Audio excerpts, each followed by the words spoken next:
Well, welcome to Podcast Tips with Rob Greenlee. I'm Rob Greenlee, and this is a live show. Obviously, if you see live up on the top of the screen, I'm coming to you in episode 8 of my series. So I haven't been doing this too long, but I'm excited to be back here doing it again. And I also have a terrific guest with me that I'm going to be pulling up on the screen here in a minute. So let's, I have to do something really quick. So let me do something. And it prompted me that I had to do something. So, yeah, I have another terrific guest with me. He's a legend in podcasting. He's been doing online video for years and years, kind of like I have, as well as podcasting, live streaming. And his name is Dave Jackson. So I don't know if you're kind of new to podcasting, he's probably not maybe somebody you haven't heard of before, but if you're in the podcast industry and you've been involved in podcasting, you would definitely know of him. And in the show, I mean, he's also a podcast Hall of Famer. So he's in the Hall of Fame with me as well. So it's great. This is the second Hall of Famer I've had on this show. Back-to-back episodes, and that's probably not going to be the last that I have. And we are going to be taking your questions tonight.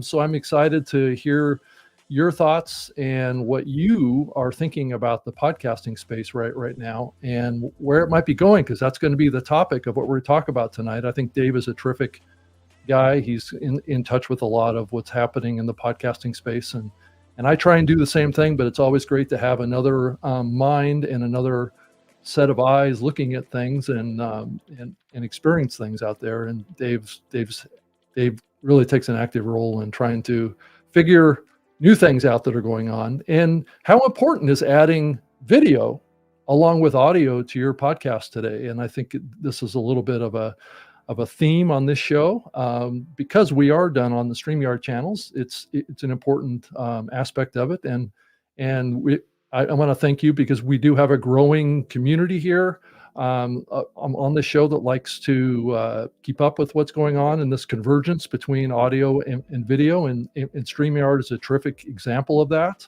And so also I wanted to mention too that we have a StreamYard merch giveaway that we're going to be doing for a free mug and a hoodie sweatshirt for the winter here. So towards the end of the show, you'll be able to enter that. And as you can see on the scrolling ticker below, there's a pathway to do that. Just go into the comment field and enter hashtag the yard, and that'll get you into the drawing that will happen at the end of the show. And so let me get in and enable all those votes to come in, and we will make sure that we capture all those. So if you enter in the yard in the comment field and the hashtag the yard, they will come in. So we're already up to 9 entries already.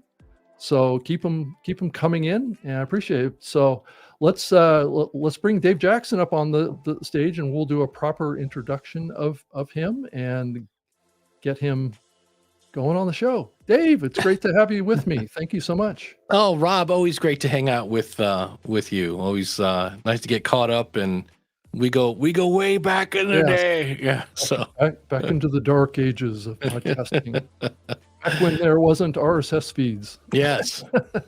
That's always fun to say. So yeah, and we're always debating this topic of whether or not RSS is going to survive, and what's the definition of a podcast. And for many years there was all this talk about, is podcasting dead? And it's like, no. I mean, so what's your thought on that topic of these topics that are constantly coming up in the podcasting space? Yeah, the one that kind of makes me somewhat triggered is, on one hand, Spotify had a huge amount of courage and made this giant jump into podcasting. They spent billions of dollars, buying shows and all sorts of fun stuff, and it kind of didn't work the way they wanted it to. And so now they've gone through and they've, their layoffs and shows have been canceled and things like that. And people are taking that as, well, podcasting's dead. I'm like, no, that'd be kind of like if if the NFL had a team that traded away a bunch of, maybe a bunch of draft picks, and they got this hot shot, quarterback, and then he turned out to not be very good, going, well, the NFL is dead. It's just all over. And I'm like, no, it's one team that, took a chance, didn't quite work out the way they wanted. And let's not judge the whole industry by that one company, so. Yeah. And I realized there have been other things. And I think what happened is when Spotify came in, and they did they, in the words of Todd Cochran, they were spending money like drunk sailors, and they did. And in the end, that wasn't a good idea. But when everybody saw Spotify do it, well, then everybody jumped in the pool, and they had these teams of 18, 20 people making a show. And in the end, that's kind of hard to, be profitable when you're paying everybody a decent wage and that whole 9 yards. So I think what it is, it's not so much that podcasting is dead, but we did get a little bit of a reality slap upside the head that like, maybe this isn't the way, right. I think it was, I forget what award show, and they were talking about how they did an indie award. It's the one, it's the one from the, is it the Webbies? Yeah. I think the Webbies are the one from, or the Ambies. Yeah, the one from the, I cannot remember the name. Oh, iHeartRadio. Was it iHeartRadio Awards? What was the thing you helped start? Yeah, it's one of those three. Oh, it's the Ambies with the podcast awards. Yeah, the podcast awards, and they had an indie award, and indie meant you spent less than like $3,000 on an episode or something like that. Right. Yeah, exactly. And I was like, I am in the wrong $1,000 an episode. Yeah, right. And so I think we've kind of come to the conclusion that maybe that's not, I always love when you get to the end of these, the episode, the assistant to the assistant of the assistant music director is so-and-so. And then it's this giant list of people. And, that it made some great content. It's not saying that those shows were bad. It just, in the end, it's not cost justifiable to maybe do that.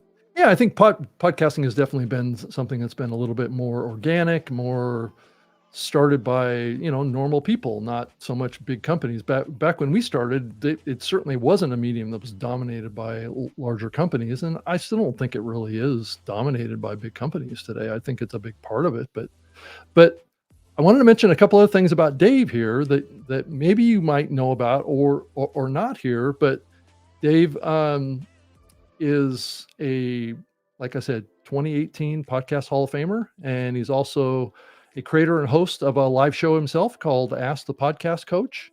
And so he's definitely experienced in the live audio stuff. And so I wanted to share his show here and see it's the Ask the Podcast Coach. It's actually at 10:30 a.m. Saturday mornings. Yeah.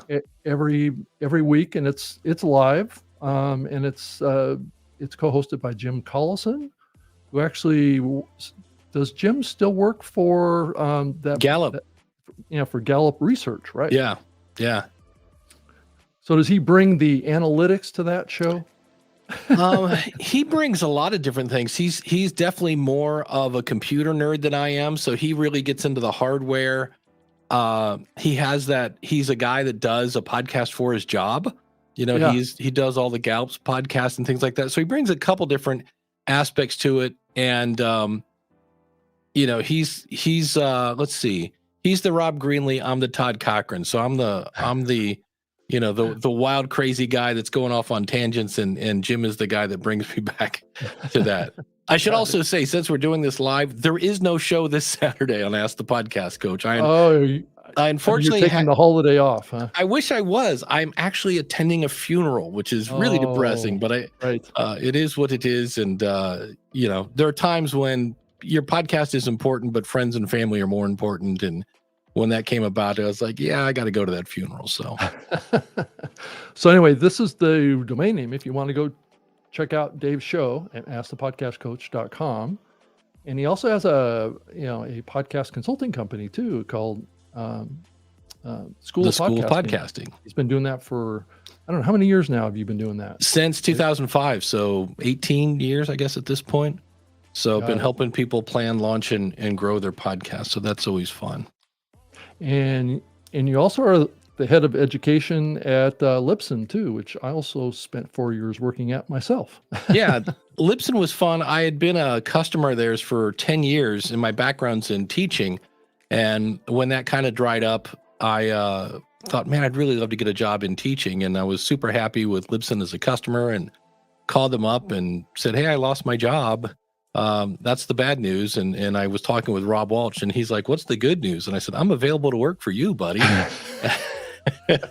And luckily, he got the president on the phone, and I've been there probably 8 years now, something like that. So it's I love it because it gives me a really wide view of what's going on in podcasting. So it's fun. Yeah. Well, I mean, it's, you're a busy guy. You're creating content. You're kind of like me in a lot of ways. I mean, I'm creating shows. I've got 3 live shows a week I'm doing now, plus a couple of podcasts, audio stuff. And then you're working full time for a company and running your own consulting business. So I'm sure you don't get a lot of sleep, Dave. I don't get a lot of sleep, and it's always I clock out at Libsyn, I go cook dinner, I spend a half hour on the treadmill, and then it's like, what am I recording tonight? Oh, tonight is whatever the show is, and then I still have not a lot, but I have a few people I actually edit their show, and so sometimes it's my stuff, sometimes it's their stuff. A lot of it is just keeping up with what's changing. I mean, every time you turn around, somebody's got a new feature. Buzzsprout is rolling out Podroll, and Captivate is rolling out this, and Podbean, and all the AI tools that are rolling out. It's hard to keep up with all the changes, but you kind of have to, so that when somebody comes to you and says, "Hey, I want to do this," you can go, "Here is what the best tools are for the job." So it's hard to keep up always, but that's something I've been doing really for 40 years. I used to teach. Well, Rob, you have a history with Microsoft. I do too. I used to teach Microsoft Office for decades, and customer service and time management, all that stuff. And it was, when I wasn't teaching, it was keeping up with all the changes in the software. So podcasting is a lot like that. Yeah, and I also wanted to mention too, this is being streamed on the StreamYard channels, and a lot of people that are watching this program like to follow what's going on with StreamYard. So I wanted to mention also that there is a website that StreamYard has that will allow you to keep up with what's happening with StreamYard, like their latest news of features and capabilities that the platform has, like transcription viewing for seamless production, so you can actually see that transcription, plus the addition of comments now from Twitter X as well. So that is also being fed into the system now, as well as live streaming to Instagram. Though I think that's a capability that's still evolving and in developing here, but it's kind of a sign of kind of what's happening with this live streaming and this merger between podcasting, live streaming. And that's part of also what I wanted to talk with you about here, Dave, too, is kind of how you're seeing that kind of situation evolve, right?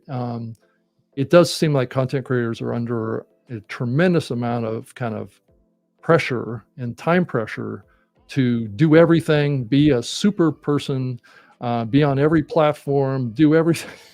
I know I'm challenged with it too right now. It's plus trying to integrate these new tools, these AI tools.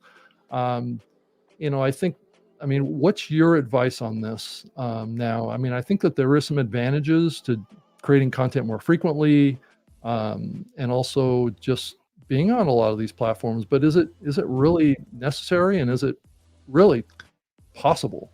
Yeah, I think that's the key. I think a lot of it comes down to, there's a point you go to where you start to lose your sanity, because you can fall into that Gary Vaynerchuk where, like, hey, if stay up till 4 a.m. and do it. If you can't do that, then you don't want it bad enough. And that whole just push, and that's just not, I disagree with that, because you will, and your body can only take so much. That whole, like, I'll sleep when I'm dead. Well, that can be arranged, so and that may happen sooner than you think if you do too much, right? Yeah. And I see people that want to be everywhere. Like, I have a TikTok account. I haven't been over there in months.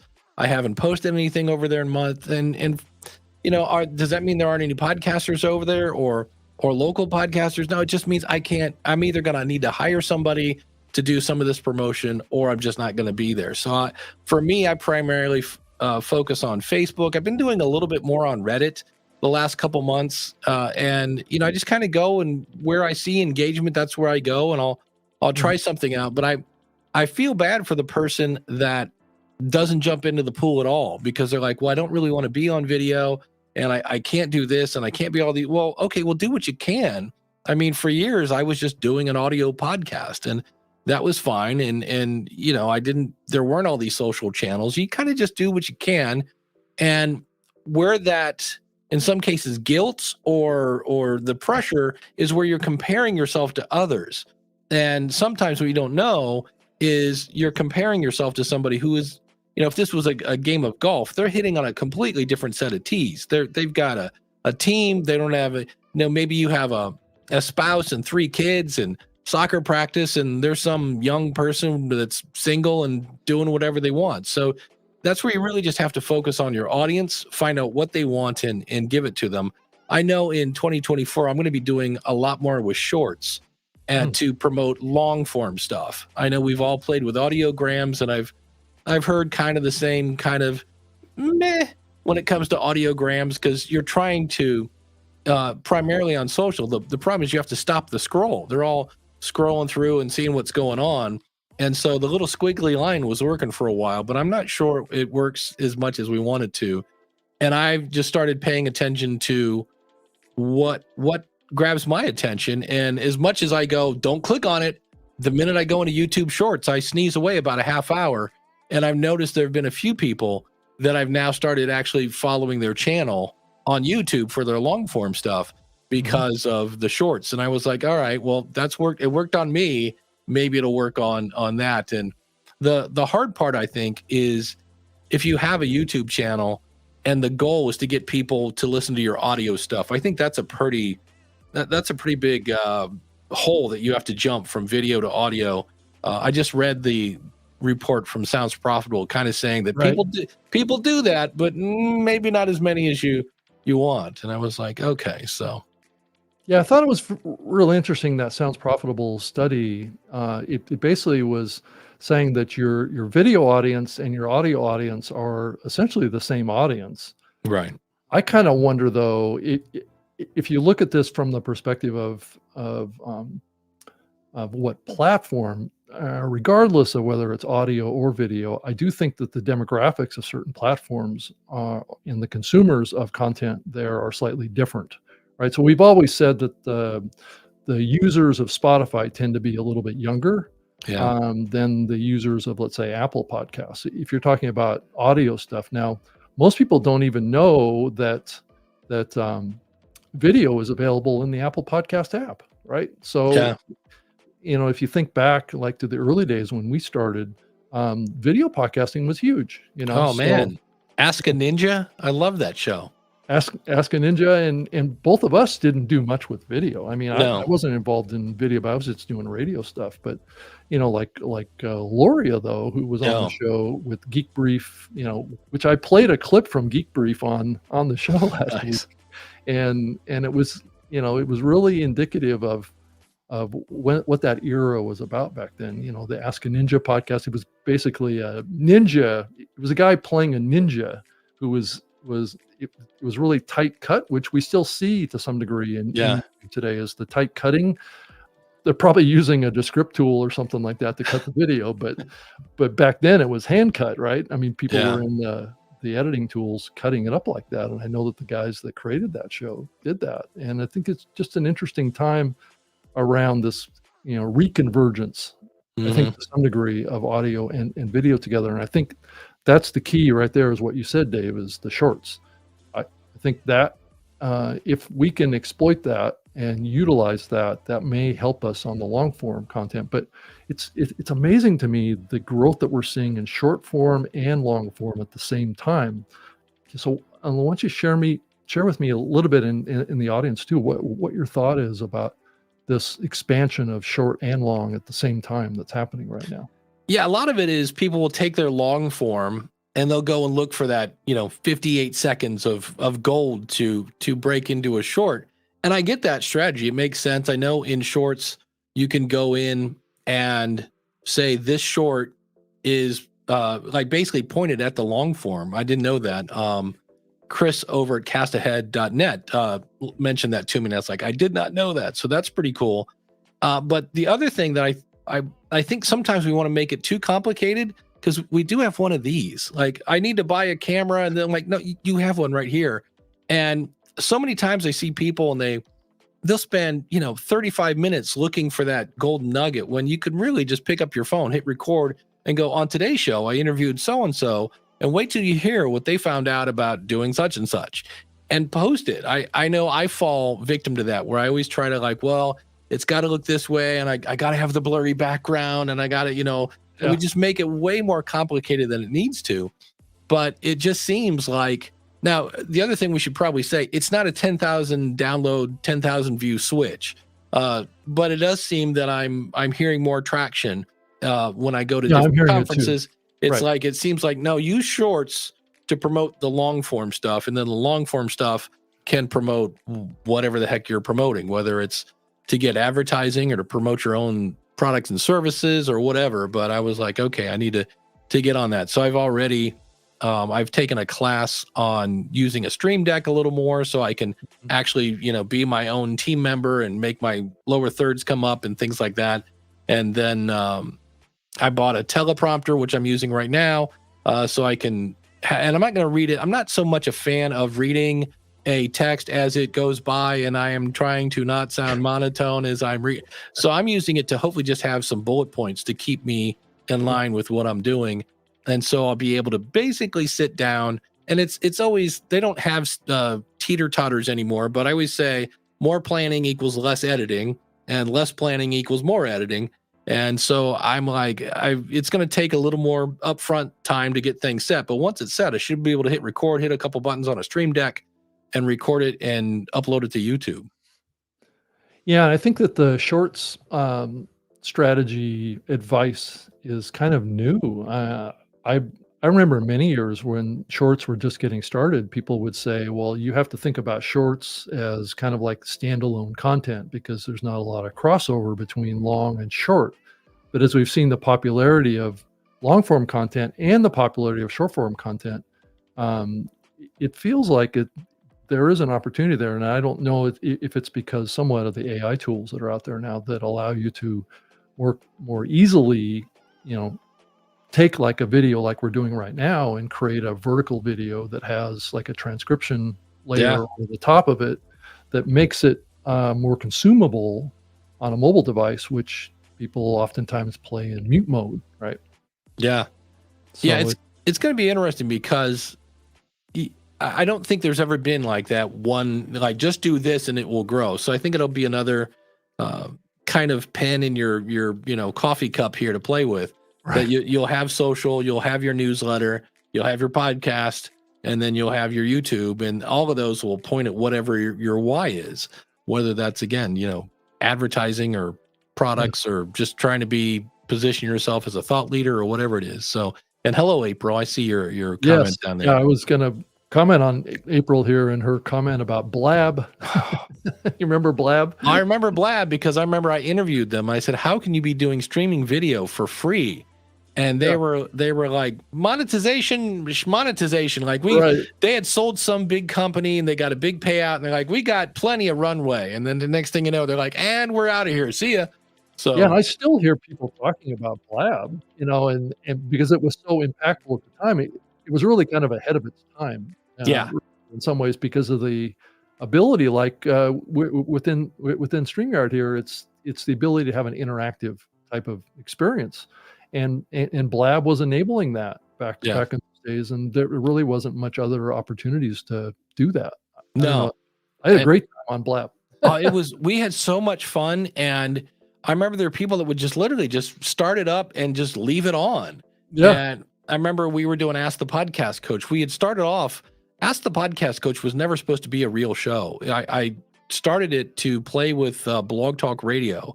And once I determined that I did not want to use Blog Talk Radio, then we moved to, I think it was Blab, and somewhere in there it was Google. Yeah. whatever it was, and a bunch of other ones. But Blab was so just crazy because every week, if not every hour, they were adding new features. And I remember we'd be live and people would come into our show. They thought we were Blab tech support. We're like, no, do you have a podcast question? Right. And it was kind of crazy. So yeah, live's always fun. It's a different beast. I am crazy enough to where I make my, like, if you want to jump into the video, you can actually do that. Most people don't do that to just, here's the general public, anything can happen. And I've only had one situation where a guy came in and the minute we brought him on screen, he threw a bunch of porn on the screen. Oh, no. And I was like, and you're gone. So, but that's after doing that for almost probably 10 years now. And it's been the thing I love about live, what happens to me is I'm just taking questions, and I love the fact that you get instant feedback. And there have been many topics that I do on the School of Podcasting that were birthed with a live audience, and somebody said, well, what about this and that? And we start to have a conversation. I was like, all right, I need to do a deep dive into this. This is a pretty cool topic. So that's the biggest thing I love about it, is that if you do it on a regular schedule, like I know, Rob, you're every Thursday, and by doing that, you become part of people's routine. And so I have probably the same, 30 people every Saturday showing up, and it's almost like our own little family, and you're checking in, and there's Coach Dave and Chris and everybody else is there. So it's live's a lot of fun. It's, if you're letting people in, Valerie Geller has a great book called Beyond Powerful Radio, and she's got a whole chapter on there about live stuff. You have to, if you're going to let people in, you have to be comfortable with kicking them out. And you'll hear this a lot on sports radio, where they'll be like, yeah, I just want to call in, I think the quarterback is trash, we should bench him. And then the host will be like, yeah, it's his blah, blah, blah, and he'll comment, and he'll be like, what else you got? And he's like, I think we should bench the quarterback, he's awful. And I'm like, okay, that guy's got one thing, so you need, all right, thanks for the call, and you move on. So it's live's always a lot of fun. Oh yeah, it is. And it's gotten so much better now too. And as you look at all sorts of different platforms, but StreamYard is certainly one that's really pushing the envelope on capabilities now, with transcription and all these overlays, and trying to integrate all the comments. I know that's a big project inside of the Podcasting 2.0 initiative, which I'm sure you're supportive of, because I am as well. It's just trying to get traction with that, with all the hosts and all the shows. It's as with a lot of things in podcasting, it takes a long time to get traction. with things, it just takes time. And it's very incremental, as we both know. Seeing podcasting grow over the years hasn't been a hockey stick type of scenario. It's been like 2 to 4% audience growth every year for the last 20 years, right? Yeah. And we eventually got there. Yeah. Well, whatever got there is, but there was one hockey stick, and only one, and that was when Apple announced that they were going to move podcasting into Apple. And all of a sudden my numbers went, whew, and I was like, oh, but that's the only one I've seen. And you're right. Somebody asked me today, they were like, hey, I want to make kind of a plan for 2024, and I want to grow the show. And I'm like, well, just realize that podcasting in general grows anywhere from 2 to maybe, I think one year we hit 7%. I know. Yeah, I think that was the peak. I think it's normally 4 or 5%, maybe 3. Right. Yeah. So I'm like, but as you get bigger, 3% of 50 isn't that much, but when you get 3% of 500 or 1,000 or however many downloads you are, you're like, that's still a pretty decent, jump. So I jumped down the rabbit hole and looked at my stats for 2023, and I went into Apple. And what was really interesting is you can do a trend line, and I said, show me trends on followers. And this is something that I'm going to be probably talking about in the future. I saw where I had gained, X amount of followers, but what was interesting is that gain was a much smaller percentage, because it also showed how many you lost. And so you kind of have this, you can't please everybody kind of situation, where I call it the AC/DC effect, the band, because if you listen to any AC/DC album, it sounds exactly like an AC/DC album. They do not stray from their format. And so some people will love them because they're safe. I know exactly what I'm going to get. And then other people I can't listen to another AC/DC album. They never change. And so you can't win. You change, you make people upset. You stay the same, you make people upset. So that's something I'm going to be probably watching a little more closely, is is A, my average consumption rate, and then B, how many people am I losing or how many people am I gaining? So net Yeah. So subscribers or followers. Dave, are you optimistic that we're going to see more music in podcasting? Do you think? I know Adam Curry's playing around with some value for value models around music and stuff like that. But I was just curious if I mean, it's a perfect convergence for you because of your Yeah. background in playing in bands and things like that. Yeah, Right? I miss the days. Rob will remember there was a thing called the PodSafe Music Network, Right. and musicians could upload their stuff for free. And there was only one stipulation that you had. I think you had to say this music was courtesy of the PodSafe Music Network. You didn't even really have to mention the musician, just the network. Yeah. And it was awesome. Now the good news was there was tons of music. The bad news was not all of it was really good. But you were able to. I mean, there were people that were doing hyper niche like electric blues, boogaloo or something show. So I would love to see it come back. That went away with Mevio because that was a Mevio product, and when Mevio, waved the white flag after burning 36 million, so did that. And so I would love to see it come back. I know that again is part of that podcasting 2.0 initiative where they now have the ability.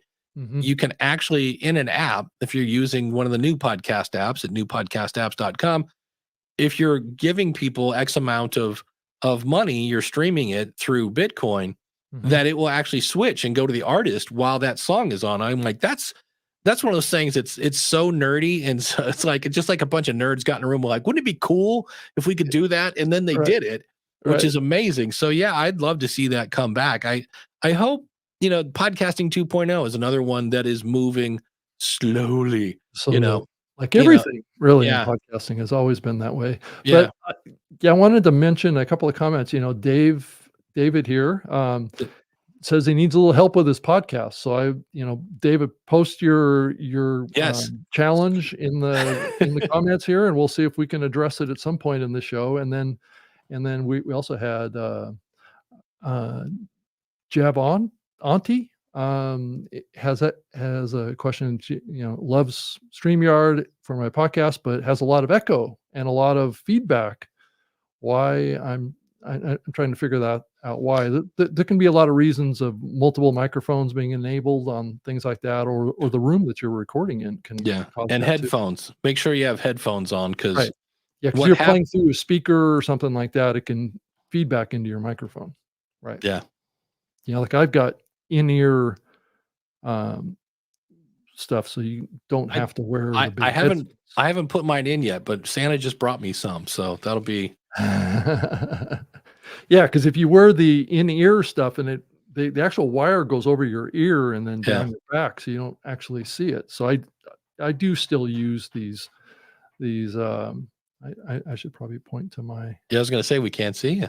That's true. It's hard to keep up with everything, but it's I Yeah. I use a lot of this stuff too. Mhm. Um, so if you can see that, The old wired earbud, and then I see your in-ears there, so yeah. right? Yeah.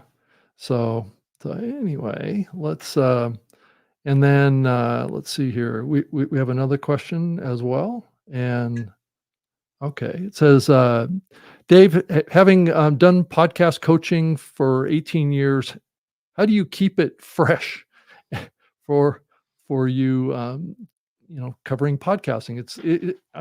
It's something I think about a lot too. Is how do we keep it fresh for us? I mean, we've been doing it for so long, but I know that you're always experimenting and you're always trying new things all the time. Yeah, I And do that, and, like, a real common topic is imposter syndrome, and right, so I've covered it probably 2 or 3 times, and what I try to do is come up with a new angle. So the last time I talked about imposter syndrome, I did some research, and I found people like Tom Hanks, Meryl Streep, Garth Brooks, Brian May, the guitar player from Queen, all suffer from imposter syndrome. So I called it the imposter syndrome, the celebrity edition. And it was just pointing out that, hey, look, everybody has this whole why would anybody listen to me kind of thing going on. So I try to find new angles. Sometimes I'll go back, and I know I've talked about podcast networks a couple times. And so the first time I was kind of my take on it. And then the last time I did it, I interviewed like 5 people who had podcast networks. And it was kind of funny because I'd be like, what's the advice to somebody who's thinking of starting one? And every single person said, don't. Like, Yeah, right. it's a lot of work. Oh, it is a lot of work. I mean, really, it's safe to say everything in podcasting is a lot of work. Yeah. I think the And hope was that the AI tools were gonna make things simpler, but I'm not sure that that's really yeah, succeeded. yeah, I'm with you on that. They get you 80% of the way there, but that Right. still means you got to spend 20% doing that. And just the other one I think that keeps me going is just, again, my background's in teaching. I love to help people. So when I have that person that calls up and says, hey, I want to start a podcast, but there's no way I can do a podcast because I hate technology. And I'm like, all right, challenge accepted. Here we go. And I walk them through my program. We figure out why you're doing it and who it's for and all that whole 9 yards. And I remember there was a woman named Marcy Rosenbaum. She was in Florida, and she called me up and basically said that. And she called me up crying, and I go, "What's going on?" I thought somebody died. And she goes, "I'm in Apple. I can't believe it. I'm in Apple." And I was like, "Yeah, we did it yesterday." Then Tears of so joy, is that what that yeah, was? it really was Yeah, because yeah. she called me up. She goes, "There's no way I'm going to be able to do this. Technology and me are not friends." And I'm like, we'll figure it out. So that kind of stuff puts a huge amount of gas in my tank. So, and I just love people seeing. I remember I think it's Tales from the Cockpit came to me, and here's a guy that's a pilot, flew in like Afghanistan, so he's seen some pretty scary stuff. He's a keynote speaker and he's an author, and I'm like, well, we got content and we got courage. Like, what is stopping you from launching your podcast? And I said, is it just like fear of looking stupid? I said, because that's usually a pretty big one. He goes, I think it is. It's my military background. I don't want to look stupid. And I said, well, do you trust me? And he said, yeah. And I go, okay, go record your first episode and I'll let you know if you sound stupid or not.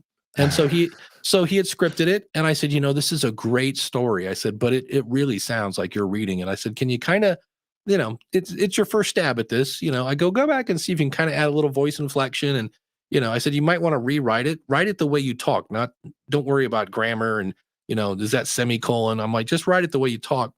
So he sent it back and I was like, man, this is almost perfect. I go, this is so much better than the first one.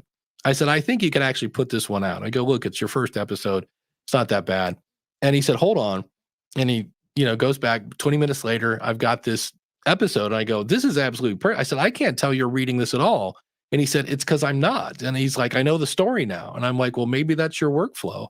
And so he's having a blast. He has a business that he's promoting with his podcast, but I think he's getting more enjoyment out of just talking to other pilots, because you remember the old KM27XYZ thing. They're like, oh man, the XYZ thing. And they're all remember back in the day, so they're having a blast. And I think that's almost as much of a payment as and he's actually got a boost to his business. He makes these big wall. Remember when they used to make life-size athletes you could like stick on your wall? I forget what the name of them were, but he basically makes those for planes, and people will send him a picture of their plane and he'll turn into this thing that you stick to the wall. So he's having a blast. Yeah, well, it's amazing. And the comments keep coming in, and thank you so much. And if you want to enter the giveaway at the end of the program for a StreamYard mug and a hoodie sweatshirt, type hashtag the yard into the comment field, and it will automatically add you to the giveaway. So kind of a cool tool that the StreamYard organization made to enable giveaways. So it's fun. And at the end of the program, if you win, which I will show it on the screen, then you just need to send me an email with your address so I can send you the swag, as they say. Yeah. So it's awesome. So, Dave, I the whole podcast space is constantly trying to adjust to new technologies, and as we kind of look to the future here, as we look to 2024, I know we're coming into kind of like it feels like in a way a very tumultuous time, from a societal perspective. There's a lot of things going on. There's a lot of changes happening, but in some ways, if you think about podcasting, things aren't changing that fast. But what do you think the evolution of this? And that's one thing I like to portray here, is that podcasting is an evolution. It's not a revolution. Though when it started, if you talk to Adam Curry, Oh, it was a revolution, right, in the very beginning of podcasting, but it's subsequently been kind of an evolution. But what do you think 2024 is gonna bring for us to podcasting? Do you think it's gonna become a little more indie? Do you think we're gonna go back to corporate dominance of the podcasting, or do you I well, mean, what's the balance here? yeah, one of the things I hated to hear were there's some really good shows that were getting canceled, and Right. it's kind of sounding like the record industry. They want people to do music that we know is going to sell, and so there's not a lot of experimentation with that. And so I'm kind of like, that's kind of a bummer because that's the joy of podcasting. You can do whatever you want. So Mhm. there's that aspect. The other thing I think it's going to be interesting isn't 2024, it's 2025 Ah, because here's why. Because if we and Rob, feel free to correct me if I get this wrong. But let's say there are X amount of podcasts now that have the technology to do dynamic ads. Okay, right. and there's this many people that are ready. X amount of sponsors. Well, if the number of ad slots goes up, if I'm wrong, the price is going to go down because I've got more. There's Yeah, there's more inventory, right? yeah, So there's more to sell, more to offer to advertisers, and they're yeah. gonna get a better deal, right? So in 2024, what do we got coming up? An election. Yeah. And so that's going to keep that going, right? We're probably going to have plenty of ads to fill those slots for those people that want to take, political ads. That's really not going to cause that issue where the price is going to, people talk about the race to the bottom. But I'm going to be interested to see what happens in 2025 with that. Because when the political ads go away and we're going to have even more inventory available, what's going to happen to the price of advertising? And that's where, I always tell people, hold your ground, realize if you have a niche audience, it's worth the money you're charging. And so I'm worried that if, you go, no, I need at least X amount of money per episode or per CPM or however you're selling it. And they go, yeah, that's all right. Cause Rob will give it to me for a song and a dance. So here you go, Rob, take my money. And that's going to cause the race to the bottom. But yeah, I think some of the big shows may not be as experimental. I'm really going to be interested to see where these shows that were really good Mhm. go, because I think they're probably going to carry on and find a way to maybe do it on a little smaller scale so the budget isn't quite so through the roof. So I'll be interested to see that. And I also think I'm seeing more companies create dynamic content, not for dynamic ads, but so that entrepreneur who wants to promote their upcoming webinar and so Mhm. they can promote their own stuff. I think that's also gonna come into play a little more because as much as ads are, there are people that there are advertisers looking for people. There's some people like I'd rather promote my own stuff than another ad for Progressive Insurance or something like that. Yeah. I do kinda think that, there could be a little bit more of an emphasis on the part of the bigger shows, to do more, right? And I think as we see these platforms develop, those big shows that have bigger budgets and bigger teams around them will be able to take advantage of these strategies that we're talking about that may be able to help propel them forward. But I think it's really the challenge of all creators to figure out a balance here and figure out a way that they can take advantage of these growth capabilities that are inherent in the various ways that we can publish content now and grow an audience and think about demographics, think about targeting of the content that we have, and also like you've always said, Dave, around making content that's entertaining, fun, Yeah. that's not always easy, and not everybody has that capability. I don't know. Why don't you talk about that? Is there a way that somebody can develop their personality to be a little more fun and tell jokes and stuff? Well, if it comes natural to you, I am just for whatever reason, I was raised by a mother who was the queen of puns and just was always had me laughing. So that Right. that kind of influenced me. But if that doesn't come natural to you, I guess you could learn it. I mean, there are books on how to write jokes and things like that. I just Yeah. always say, wait, like the way I'm talking right now is fairly normal, but I think once the microphones and the lights go off, I'm going to come down just a notch. I always try to Oh, say, yeah. like, you don't have to be annoying sports guy that, holy cow, you don't have to be that guy. but it is a little bit of a performance. So Yeah. there's that. The other thing, as we talk about the future, I listened to Travis Kelce and his brother, the New Heights podcast, because of course he's dating Taylor Swift. So why wouldn't I want to listen to that? But both of them are professional football players and both of them lost. And I'd heard people say that's a pretty good show. And so I listened to it for 5 minutes and they never got to the content. Kudos to them. What happens when you date Taylor Swift? You get Coke as a sponsor. And I was like, Coca-Cola is sponsoring a podcast? So that's part of it. Then they talked about some special jackets that were going to be issued. They spent a lot of time, really boring time talking about that.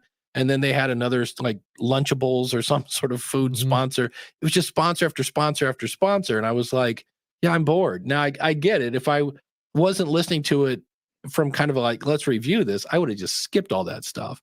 Right. But that's sometimes I worry that people, they listen to their celebrity people and then they try to do the same format. I'm like, no, celebrities kind of get a little more of a leeway on the, a little more of a pass.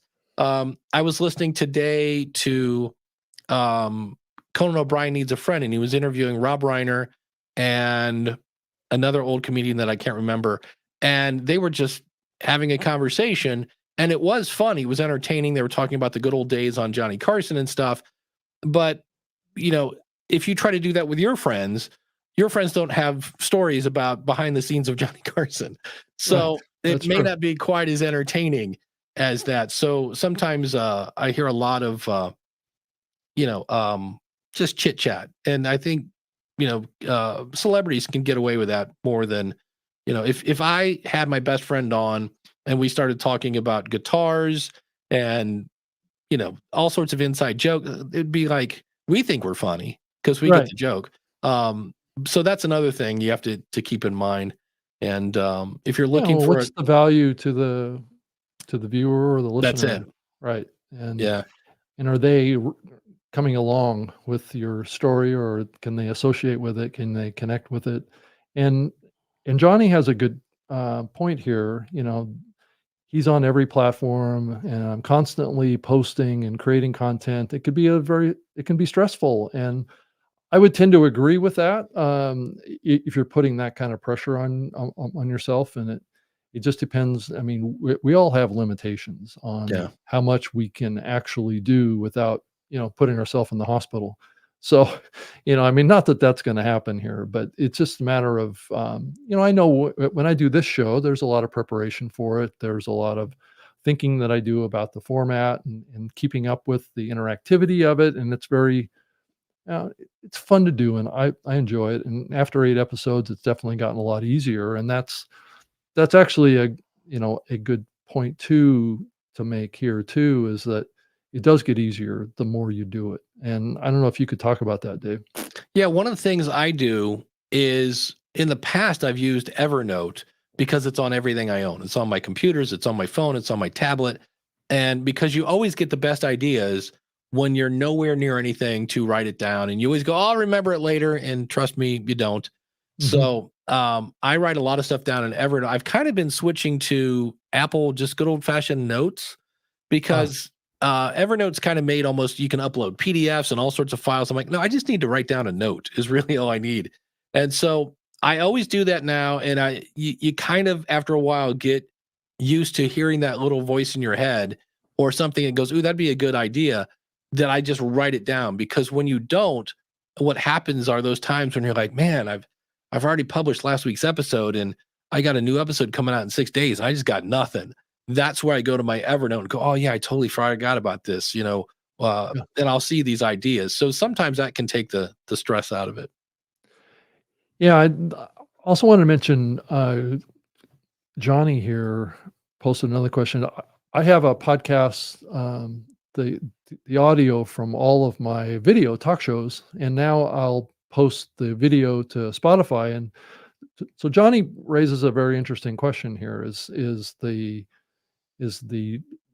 diversity of distribution options that are out there right now. I know that the Sounds Profitable research came up showing that the number one place that people are finding video podcasts now, or thinking that they're seeing video podcasts, are YouTube, and then Spotify, and then Apple Podcasts, which I thought was an interesting evolution here of this. And that doesn't take into account live like we're doing here, but this is an on-demand show, and it will be out as a podcast eventually. But what do you think about Spotify on the video side? So, if you think about what's happened with Joe Rogan, he Right. basically shifted everything over to Spotify, but yet everybody thinks he's still a podcast. I mean, what's your thought on that? Yeah, I was surprised because in that sounds profitable. Like there are people still watching Joe Rogan on YouTube. I'm like, I thought he was exclusive to Spotify. So I think people are taking his Spotify show and chopping it into chunks Yeah, I and think putting he's it. still putting out segments Yeah, from on- his show on yeah, Spotify over on YouTube to gather, new audience. yeah. So with Spotify, I always say there's an asterisk. And so, for example, they said you can now play music in your podcast. That was the headline. Asterisk, as long as we approve every episode, which they did. I did like 3 episodes of a show. Oh, by the way, it's only people that are listening on the app. Oh, and by the way, it's only those people listening on an app that are paying for Spotify. So that's a little different than, hey, everybody, you can play music in your podcast. Right. And so with the video end, they're like, hey, you can do video podcasts now. And I was like, okay, this is cool. Well, I uploaded Ask the Podcast Coach, and then I put in parentheses video on Spotify, because what I found out was when you upload a video to Spotify, because hey, you can do a video podcast, asterisk, that only goes to Spotify. The Right. audio, if you try to take the RSS feed from Spotify and put it into Apple and all the other places, they're only sending the audio to that. And that's when I was like, there's the old Spotify asterisk. So I have about 9 episodes on Spotify. I've not promoted it. Granted, it's a niche show. It's a podcast about podcasting. And Mhm. I'm here to tell you, I do not have double digits. Oh, And almost all of those are probably me making sure it works. So, and I kind of scratch my head on both these. I don't understand why Spotify, which I love as a music platform, every Monday I come in, it's got a new playlist for me. I yeah. love it as a music platform, is trying to get me to watch stuff. Meanwhile, YouTube, where I love to watch stuff every day on my lunch, is trying to get me to listen stuff. I'm like, just embrace your strengths, kids. Quit trying to be everything to everyone. Yeah, So, right. now that's a podcast about podcasting. There may be other people that are having much more success. It's free, but I'm like, Yeah. for me, if I have a video, it's going on YouTube. And if I have time, I'll throw it on Spotify. Yeah, and Rick Savoya has an interesting comment here too, is that, he's been around podcasting for a long time Yeah. too. And, I think it's a good point that in the early days of podcasting, it was expensive to Oh, yeah. post a video episode to an RSS feed, because you would have to be paying either for the bandwidth. And there's really only 3 platforms right now that I know of that actually support video podcasting as far as publishing side. It's Libsyn, Podbean, and Blueberry. Yeah. And then And there's, if you go to podcast411.com, Rob has a great article there, Rob Walsh, on what apps actually support it. Because some of them will show the video, some of them will just play the audio, and then others will just go, I don't know what to do with it. right. Yeah, so it's possible to create a separate RSS feed, just to let everybody know, and put that out with a video file linked in the RSS feed. There's a lot of talk about what they call alternate enclosures, which is part of the Podcasting 2.0 project, that would enable you to post a audio episode and a video episode to the same item in your RSS feed. It's just the problem is right now is not, I don't believe there's maybe 1 or 2 apps that would even support that distribution it. method, but it's something that we could do, right? And I keep pushing Todd Cochran from Blueberry, because I do a show with him every week, that why don't you do the alternate enclosure tag as well, and we can push the apps to support, the option in these podcast apps to watch the video or play the audio. Give Yeah. people the choice, right? And that's what I'm hoping we can get to. But the problem is it gets back to costs of hosting. Yeah. And I was kind of hoping the podcast standards project was going to do a little more this year. And I realized that's kind of like herding cats in a way. You got, a bunch of people from a bunch of companies, and some have more tech debt than others. But I was hoping they're going to be like, hey, let's all agree on this feature from podcasting 2.0. Let's all roll it out. And then all the apps would go, oh, good. There's a new feature that all these people are using. Let's put it into the app. And that just hasn't really happened. You've had people like Todd over at Blueberry has jumped into the deep end of the podcasting 2.0 features. And so has Captivate, and Buzzsprout has done some stuff. I know Libsyn's going to look at it in 2024. But in the end, the apps aren't really, because again, all those, it requires, a developing time to make it happen into the apps. And then you've got people like, I know he's rebranding, but PodFans is going to be, I think it's True Fans. And True Fans is the new domain. Yeah. Right. And so he's embracing all that stuff. So, eventually if we can all kind of get on the same page, we can have a really great experience for, the users. So Rob, do you take this show and put it as a video on Spotify, or just going to YouTube? It's just going to YouTube right now, but I plan on putting out all the episodes as a video podcast too. So that's kind of coming. But Beauty Bubble also posted, oh wow, what a great showing to have both of us, Dave and I, on the same show together. Dave and I have done many shows together over the years, but I just appreciate and thank you, Beauty Bubble, for your comment, and Dave being here. So yeah, I'm just really appreciative. There's so much insight that can be garnered from Dave here. He's just got so much experience in it, and I think between the two of us, we can really kind of shed some reality to people out there that are trying to navigate these waters that are very complicated now. Yeah. And I see Johnny there is posting shorts every day. One thing you also want to do is, and this is one of the hardest things, especially if you're new, when you first start out, it might take you 10, 15 hours to do one episode. And I get it. I did a video this year for the School of Podcasting. It's kind of a sales video. And it was just one of those where I didn't want to edit anymore. I was tired of it. And people kept giving me ideas, and they were really good ideas. But there was a part of me, I just wanted to go like, here, just get this off my plate. And I get that. But in the end, when I put in those ideas, it came out much better. And I think a lot of times, because we want that first episode, just get it out there. Right. What you need to do is get somebody who will tell you the truth.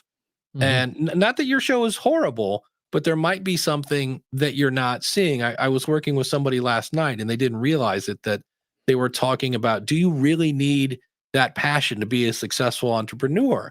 And the first person kind of was like, well, we ask kids in the 8th grade, what do you want to be when you grow up? And the second person kind of said, me too. I think that's too soon. And then the third person kind of said, yeah, that's a little young. We don't really know. A lot of times we fall into what we're going to do. Yeah. And this was about 10 minutes. And I was like, ladies, I don't know if you know this, but you hit one point for 10 minutes. I go, why not get that other line going? Like, well, yeah, sometimes we do that. I don't really think you need that passion.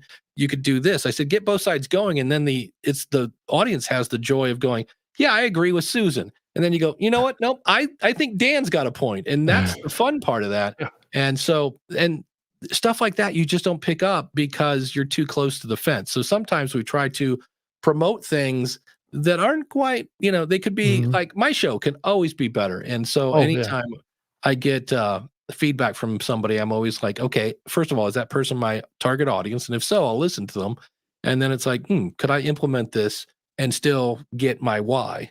So it's, I see a lot of people really, really promoting, and I'm like, have you, like Ron Howard, the famous, director in Hollywood, he still sits in a theater with an audience before it goes, public, because he knows when they're supposed to laugh and when they're supposed to cry and things like that. And if they're laughing when they're supposed to be crying, he's like, okay, it's time to go back to the editing room. So right, we got to change something, right? Yeah, exactly. And Chris has a good point here too. Says more planning, less editing. There's something to be said for that. But if you're doing live shows, it's kind of hard to do that to some degree. But especially if it's a pre-produced program, pre-recorded type program, I think more planning does make a big difference. But on live shows, it's a little different, right? I mean, so Dave, how do you prepare for a live show? I mean, what's the level of detail that you get into on that? Yeah, I usually start, I kind of do it all week, but really Friday night, I'll spend about an hour and a half, because I always assume nobody's going to show up. I mean, my show is supposed to be kind of a call-in, back in the days when people had it's not call in. In this point, it's chat in mainly. And so I'm always prepared in the event nobody has any questions, because otherwise Ask the Podcast Coach would be kind of boring. Like, well, no questions, so I guess we'll talk about, whatever, cat videos and French toast recipes. So I always have a backup, and it's a matter of I'll go out and find like 15 questions, and then in Apple Notes you can pin some. So I've got like, okay, here's the 5 I'm going to start off with, and then inevitably by the time we get into our second question that I have planned, the chat room is woken up. There, a lot of times the chat room is doing their own show. I'm like, wait, what are they talking about? That's kind of what you want too. Yeah. I would love to see all of you guys talk to each other more in chat directly. And I do see it occasionally, but building those connections to people that are here every week, I think also gets people coming back every week. Yeah. Because they want to connect with their friends here, people that they may know that both know about this show, and they get something out of it. And then if we see people, just like you were saying earlier, that you've got like a core group of like 30 people that show up every week, that's almost like a foundation for the show to build on, and it's very powerful. Yeah, it is. And it literally is. DR, I'm sitting here thinking about it. GagglePod, Chris is there. I saw Chris is in the chat room tonight. There's a bunch of people there every Saturday. And that's kind of like, as much as I just saw a thing with Bill Maher saying how there's like loneliness is a serious problem right now. Right. People feel really, even after the pandemic, we're still not really hanging out a whole lot. And even though we're not physically together, we're still kind of, it's the same group, and you get that camaraderie going. I do a thing every Friday. I call it Lunch with Dave for members of the School of Podcasting. And there are many times when we barely talk about podcasting. Last week we had a whole discussion on beards, and I finally said, anybody got a podcast question? I'm like, just in case you do, let me know. And so, but I've heard people say, I really miss, I feel awful if I don't make Lunch with Dave. And it's just a time to catch up with everybody and see what's going on. And, I know for a while we had a couple people that were working together on a project. So that's really, when you do a live show, you kind of are building your own community, especially if everybody knows it's, Thursday at this time, I got to go talk to Rob and see what's going on in the world of Rob. So yeah, it's a fun way to build that community. Yeah. And I like this comment that Beauty Bubble made about X made a post, I guess, about StreamYard's comments, being enabled in the platform. And I guess it got like 561,000 impressions. So I guess that integration with X is really, something that people are interested in, and Nice. and trying to display that up here is kind of the next thing that they're going to add as well, is to be able to show it on the screen here. But it's interesting how we're coming along with this kind of stuff, and it's getting better all the time. It can be a little challenging keeping up with all this stuff. I mean, as you think about, all the things that I'm trying to manage with this show, but getting to the content, getting audience engagement, getting audience connection is really the power of this. And that's what I enjoy so much. I came out of live radio, and I was balancing, the soundboard as well as taking phone calls for many years. So I'm not really unaccustomed to this. But Dave, we should probably begin to wrap it up here. I should give away some of I'm my gonna say swag here. it's your last chance to type in hashtag the yard. Right. And so get a mug sent to you and a StreamYard hoodie. So that's what it looks like. And keep warm in the coming winter months here that are coming. But I'll pull it up on the screen, and let's pull the ripcord here, Dave, and see if we can give away some merch here. So we're up to 50 entries, it looks like. I'll pull it up right now, and everybody can see it. And I want to go in and turn on a little bit of music here. And nice. So we can set it up good. But here, I'll pull it up here. Oh, very cool. Right, I'm going to say right now we have Yvonne's comment on as well. I don't know if you want that on. Yes, we do. Yeah, as I click through all of the fields here. Where is her comment? It's somewhere here. Yeah. All right. I'm not seeing it. So hang on here. Let's see if I can find it. Oh, well, I'm not going to delay everybody on. That's it. We're all anticipating. Do I Right. get them?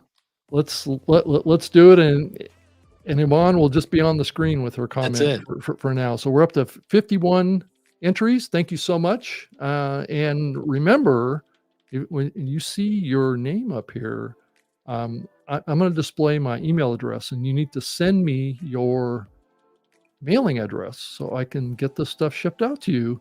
I don't know if we're going to make it before Christmas, but that would be a nice thing to do. What do you think, Dave?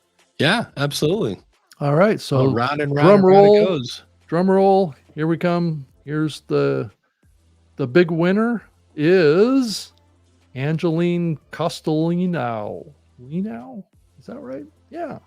Congratulations. Yes. Yeah. Whoa! Congratulations. Whoa! So definitely send me an email. I want to hear from you, and we will get you that merch out to you as soon as possible. And you can enjoy it for Christmas here, hopefully. But I don't know. Mail is pretty slow this time of the year. So it is. Yeah. So let's pull it back here, and Dave, thank you so much. Oh, Rob, this has been a blast, man. It's like I say, it's always fun hanging out with you. Yeah, it's always fun talking about podcasting. Actually, both of us have been doing this for so many years. It's not so good, but it's always been fun. And both of us are going to be at PodFest down in Orlando coming up at the end of January. So if you haven't heard about PodFest, it's at podfestexpo.com. It's a podcasting conference that's coming up, and StreamYard's going to be there. I'm going to be there. The Podcast Hall of Fame is going to be there. I'm working with that as well. Dave is in there. I'm in there, and there's going to be 8 new inductees that are coming, and we should see an announcement on that event coming up here in the next week and a half or so. Okay, I was going to say, because I know 2 of them, and I'm dying to spill the beans, but I'm, yeah, right. Taking a look. Yeah. They haven't been officially announced yet, but that's all right. And if you want to reach me, I'm actually on X, Twitter as well, at Rob Greenlee, and I have a website, robgreenlee.com. And if you want to keep up with Dave, really, I think this is great. Ask the Podcast Coach, and that's every Saturday morning at 10:30 a.m. Eastern. I believe that's 7:30 a.m. Yeah. For early birds on the West Coast. So, except this week. Except this week. You're not doing it this week, but next Saturday. Yeah, we'll be and back. And then also, if you want help with your podcast, School of Podcasting, Dave's the man over here. I try to be the man. Yes. I you do, and I think you've been very successful at over the years, and I thank you so much. So thank you out there for watching the show tonight. I certainly appreciate it, and would love to see you a part of the StreamYard platform team here that are out there changing the world with content. And this is a free trial that you can get and a lifetime discount that comes with it too. Just go StreamYard.com/Rob G, and you can get access to that. So thank you so much, and have a wonderful holiday, Christmas, depending on what you celebrate. And happy Kwanzaa Massacre. Right. Well. And I'm planning on being back here on the 28th of December. So just after the holiday for some of you. And we're going to have another guest on here. I'm going to have another person that isn't necessarily from the podcasting space, but has done a lot of YouTube over the years. And his name is Chris Perillo. I don't know, Dave, you probably remember him. What was Gnome something Dex something? Gnome Dex. Yes. Right, in Seattle. Yeah. Holy cow. Chris, there's a name I've not heard in a while. I'm excited. I will be here Thursday. So yeah. So it's definitely exciting. And I know that we've had a few other comments come through, and let's see if any of them say Rick Savoya wrote, that's about what I do. I plan out the live stream for no audience. Yeah, for no audience, in a way that I can veer off completely for the chats. And that's exactly that. I had a whole outline here that I put together, and I think maybe I used maybe 1% of it. We had a couple of it, yeah. Right. So thank you so much for all of the comments and feedback. I know I didn't get to everybody, but keep them coming. I appreciate it, and I try and get through as many as I can. And thank you so much. I'll click through some of them here, and at least they can be seen. Yeah. And Podfest would love to see you down there. It's a great event. Really Yeah. is. So it's at podfestexpo.com. .com. Yep. So check it out. Merry Christmas to you as well. And good night, everybody. Thank you so much.